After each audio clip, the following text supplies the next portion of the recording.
Em 2004, depois de quase 5 anos de discussão, foi implantado o sistema de cotas para a população negra nas universidades. 15 anos depois, a medida ainda suscita debates e polêmicas. Houve realmente uma ação afirmativa para rever nosso racismo histórico? Muitos acreditam que não, e alguns educadores defendem que essas cotas devem ser sociais e não raciais, favorecendo toda a gama da população economicamente menos favorecida. Para debater todas essas questões, o Cidadania recebe hoje Kelly Quirino, professora da Faculdade de Comunicação da Universidade de Brasília, e Antônio Teixeira Lima Júnior, pesquisador do IPEA, o Instituto de Pesquisa Econômica Aplicada. Kelly, vamos começar exatamente por aí. Depois de 15 anos de implantação, que balanço a gente pode ter da aplicação do sistema de cotas? O balanço é positivo, porque a gente tem um aumento expressivo da população negra nas universidades públicas do Brasil. No período de 2007 e 2017, a gente quadruplicou a presença de afrodescendentes nas universidades. E uma das coisas que foi possível desmistificar, que no início dos anos 2000 se falava muito, né, numa perspectiva negativa da implantação das cotas raciais, é que os estudantes não teriam o mesmo rendimento que os estudantes não cotistas, né, os estudantes negros cotistas não teriam o mesmo rendimento dos estudantes não cotistas, e que isso impactaria no rendimento das universidades públicas, né? Na excelência das universidades públicas. E foi comprovado por pesquisas que isso não se confirmou. Pelo contrário, as pessoas afrodescendentes que ingressaram nas universidades, ao final do curso, elas têm o rendimento igual aos estudantes não cotistas, né? Então, assim, você tem realmente no início, no momento do vestibular, essa diferença que as cotas tentam equalizar no ingresso, porém, durante o curso, você percebe que as pessoas acabam tendo o mesmo rendimento ao final. O que isso significa? Significa que, e tem pesquisas que já comprovam isso, que a oportunidade de ingressar no espaço de excelência, a oportunidade que se dá para uma pessoa negra, que historicamente, né, recebe no Brasil vários prejuízos de acesso a políticas públicas, por exemplo, ela agarra a oportunidade da universidade como um fator de mudança radical da sua vida e da vida da sua família. Então, vendo como uma oportunidade, esse gap no início, eles minimizam durante a graduação, né, se esforçando muito mais do que aqueles que não entraram por cotas, né? Então, isso foi desmistificado. Né? E compensa toda a falta de oportunidade que teve anteriormente. Antônio, do ponto de vista, a gente já falou do ponto de vista um pouco da questão da qualidade, né? Do ponto de vista da quantidade, quer dizer, tem aumentado consideravelmente a inserção. Isso, de certa forma, resgata o que se convencionou chamar de dívida histórica? Então vamos lá, vou trazer alguns dados só para a gente pensar um pouco o impacto em termos quantitativos das ações afirmativas nas instituições públicas de ensino superior. Na década de 60, 95% das pessoas com ensino superior no Brasil eram brancas. Tá? Nos anos 90, portanto, na década anterior à implementação das ações afirmativas em inúmeras universidades, apenas 2 em cada 100 jovens negros no Brasil conseguiam entrar no ensino superior. Os brancos, só para citar uma comparação, 9 em cada 100 jovens brancos conseguiam acessar o ensino superior. Durante os anos entre 2000 e 2010, a presença de negros nas universidades cresceu 290%. Hoje, né, dados da PNAD contínua de 2017 apontam que entre as pessoas que frequentam ensino superior, 47% delas são negras. E as mulheres negras já são o segundo contingente a conseguir acessar o ensino superior no Brasil, perdendo apenas para as mulheres brancas, em termos percentuais. Então, o impacto das ações afirmativas, elas são evidentes. Mas a gente ainda tem algumas desigualdades que nos obrigam a pensar na continuidade dessas políticas, né? Atualmente, pessoas com ensino superior no Brasil, dentre elas, pouco mais de 65% são brancas e apenas 32% são negras. Portanto, ainda existem desigualdades que exigem que a gente pense na continuidade e na qualificação dessas ações.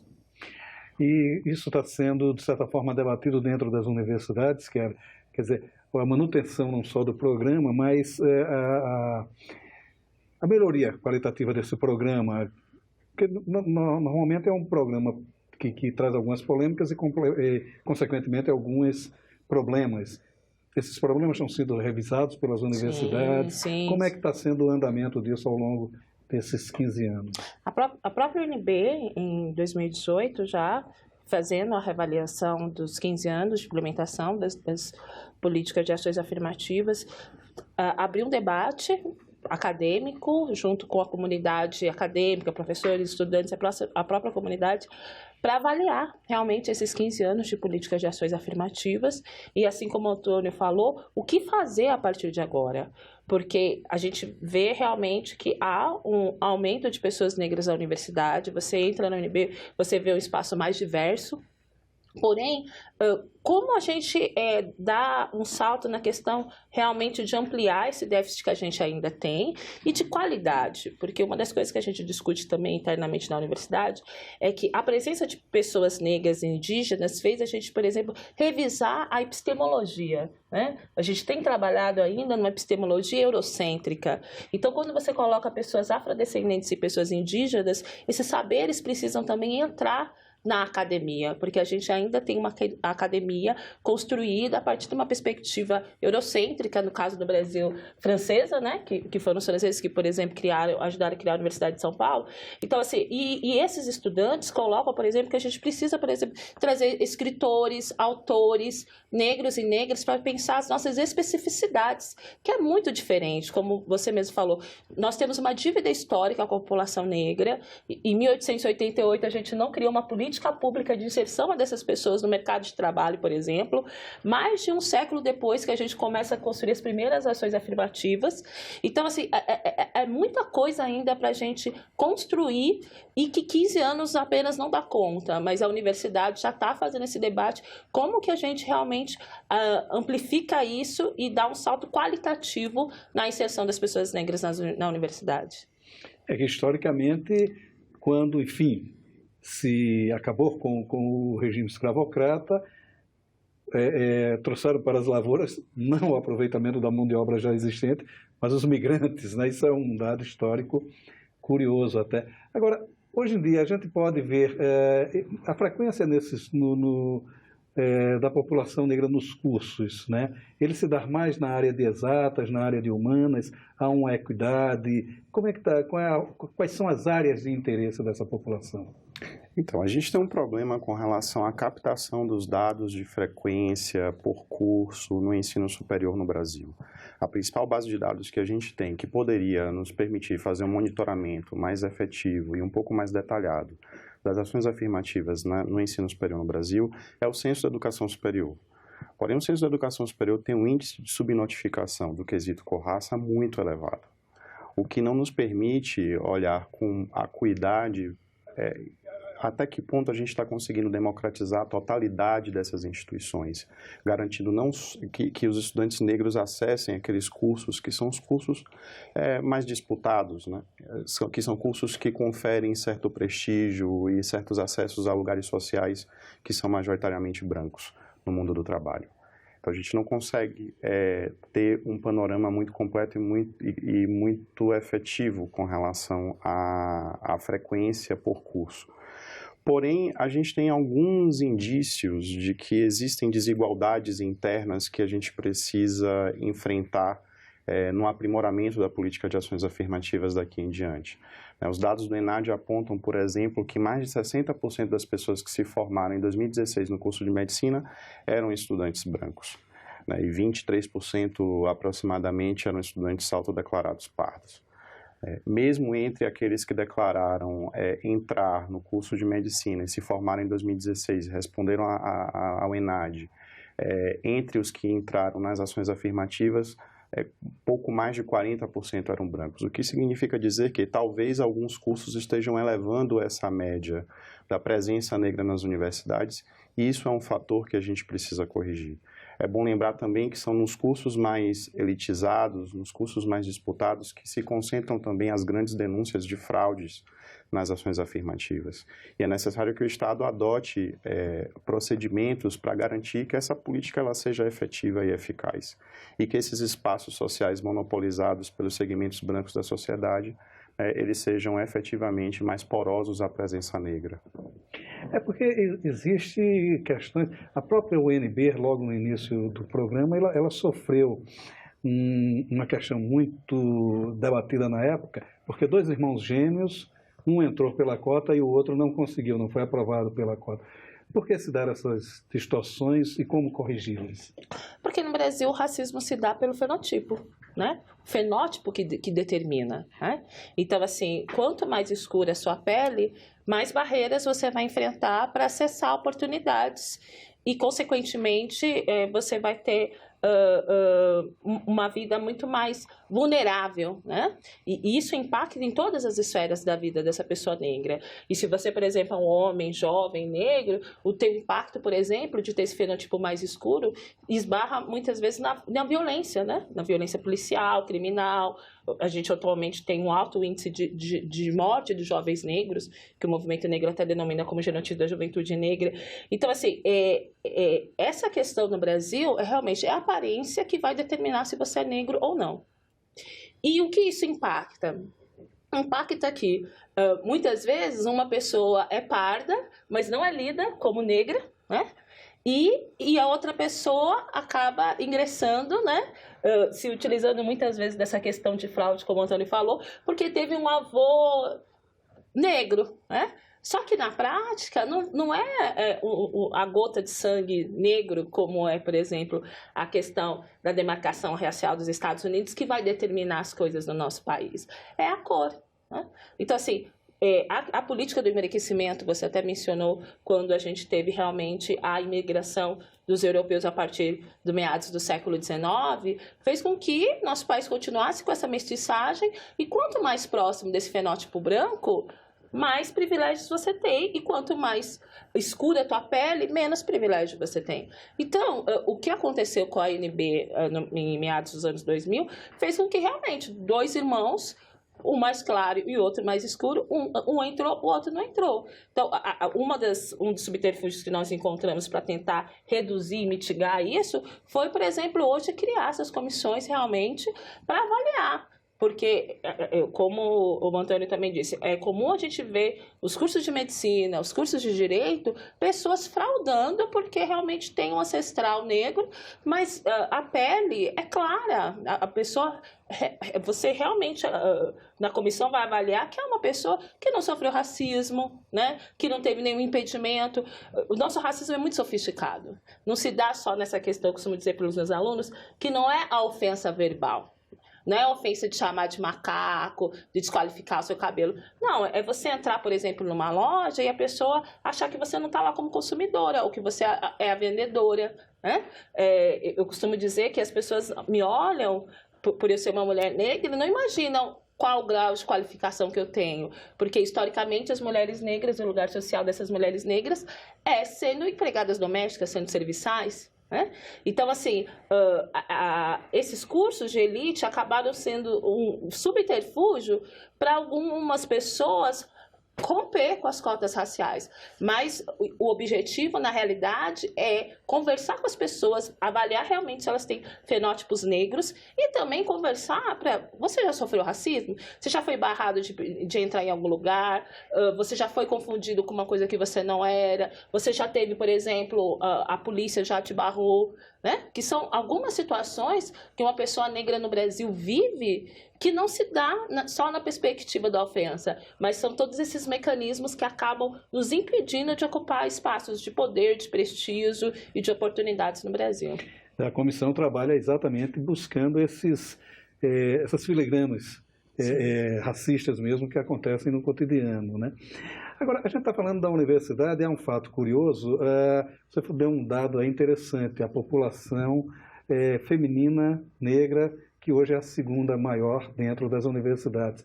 Eu lembro de um fato interessante na década de 20, quando a doutora Anísia da Silveira se formou em medicina lá na Bahia, que é a sua terra, eram mais de 50 alunos e apenas ela de mulher, né? E essa população disseminou, quer dizer, a luta ali desempenhada pela doutora Anísia da Silveira como mulher acabou tendo essa repercussão toda que a gente está vendo hoje.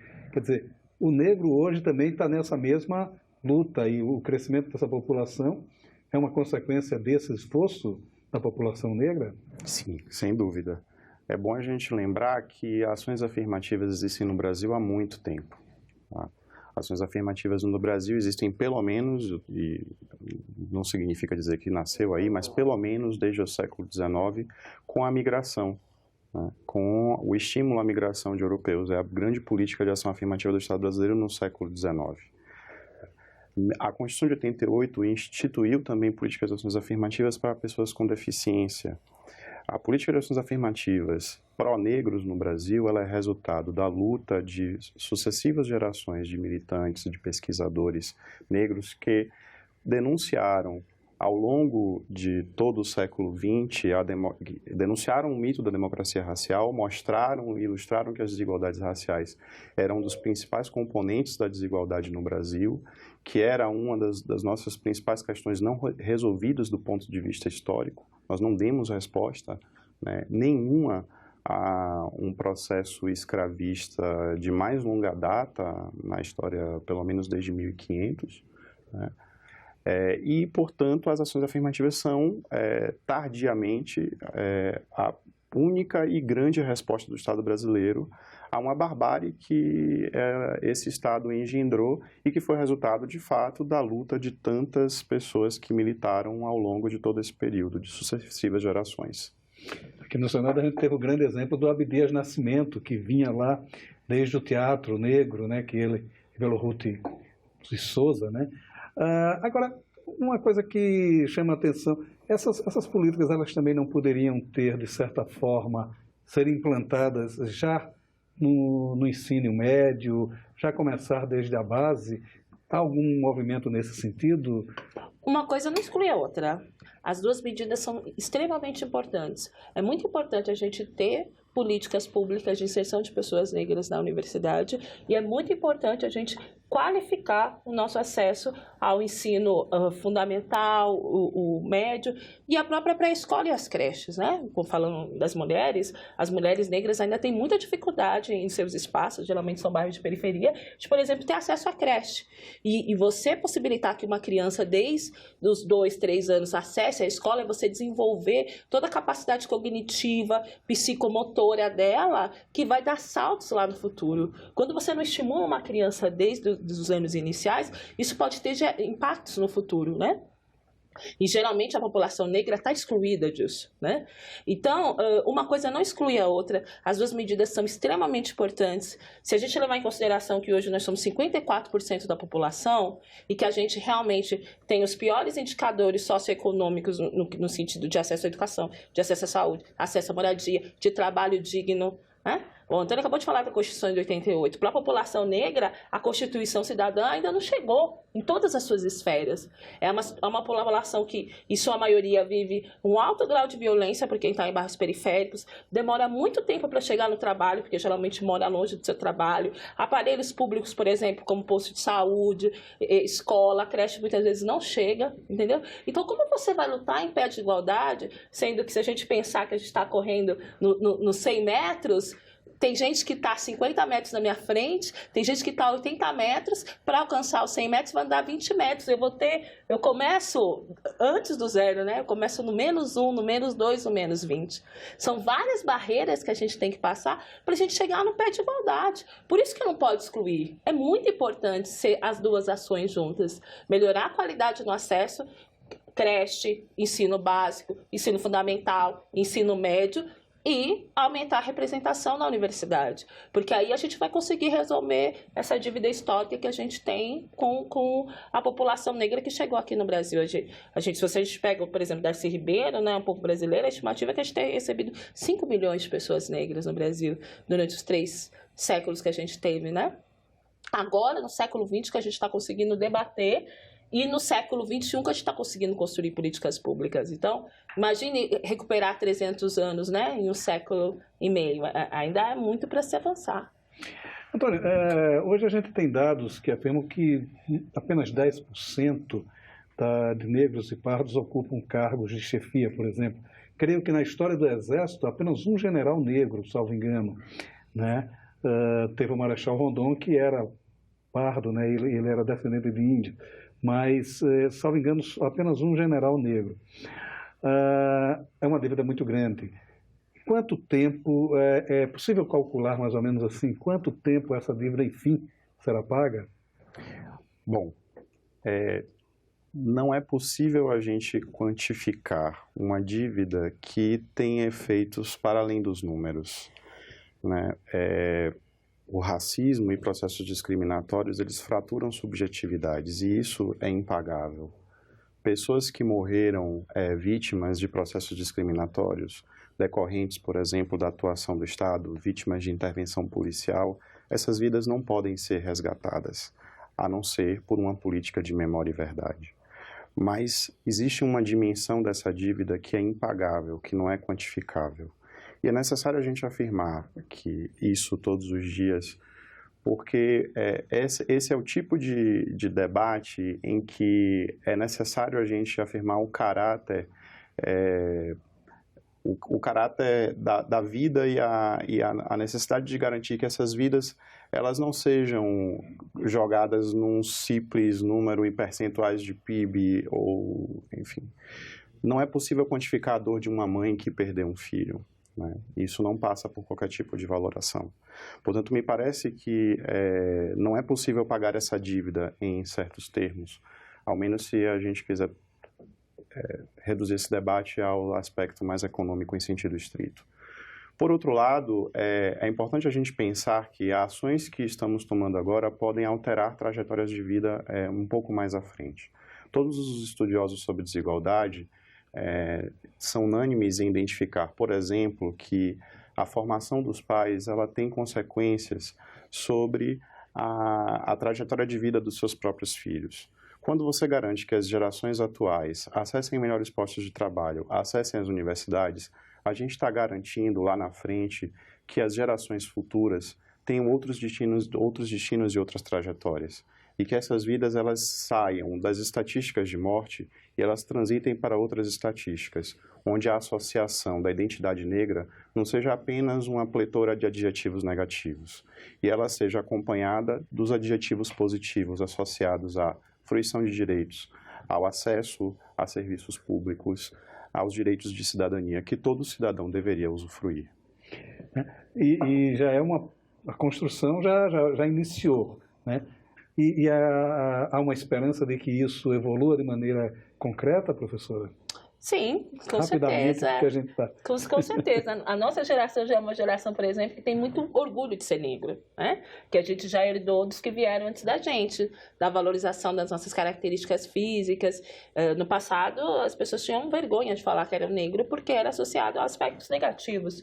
Então, essa questão, por exemplo, de valorização do cabelo afro, da pele escura, do nariz, da boca, é um reflexo desse trabalho que a gente tem há muitos anos de valorização da nossa beleza negra, da importância que o povo negro teve na construção econômica e do desenvolvimento do nosso país, e que agora a gente realmente precisa repartir todo esse bolo de riqueza com essa população que construiu, mas que não teve direito a acessar a fatia do bolo, né? E agora a gente está reivindicando. Eu sou otimista. Eu acredito que a gente vai conseguir avançar ainda mais, por mais que muitas vezes a gente tenha um cenário adverso, ainda que tenha agruras ainda sérias para se resolver, por exemplo, quanto ao alto índice de letalidade dos jovens negros, mas eu sou otimista. Eu acredito que a gente realmente vai conseguir ainda avançar mais em políticas públicas para a equidade racial no Brasil. Antônio, também você tem esse otimismo? Sim. É evidente que as instituições estão mudando, é evidente que a sociedade brasileira está mudando. A questão racial passou a ocupar o espaço público, o espaço do debate público ele se ampliou. As instituições estão sendo democratizadas, ainda em ritmo lento, mas estão sendo, né? A ideia da questão racial deixou de ser algo que circulava apenas, né, no movimento negro e passou a ser pauta de instituições públicas que sempre negaram a existência do racismo no Brasil. transitar para esse estado em que estamos hoje já é um significativo avanço para um país que nunca reconheceu o racismo que reproduziu e reproduziu ao longo de toda a história. Portanto, me parece que a gente tem aí um longo caminho a trilhar, mas as perspectivas são muito melhores do que as gerações que nos antecederam encontraram. E a gente precisa reafirmar a positividade e a esperança de um futuro melhor, até para fazer valer a luta dos que vieram antes de nós. Cara, muito obrigado pela sua participação aqui no Cidadania. Foi um prazer recebê-lo aqui. Antônio, foi um prazer recebê-lo. Muito obrigado pelas suas participações aqui. Obrigado. Para rever estas e outras entrevistas, acesse a página da TV Senado na internet, senado.leg.br/TV. Inscreva-se em nosso canal no YouTube. Para fazer algum comentário, crítica ou sugestão, telefone para o 0800 61 2211. É de graça. Obrigado pela sua atenção e até o próximo Cidadania.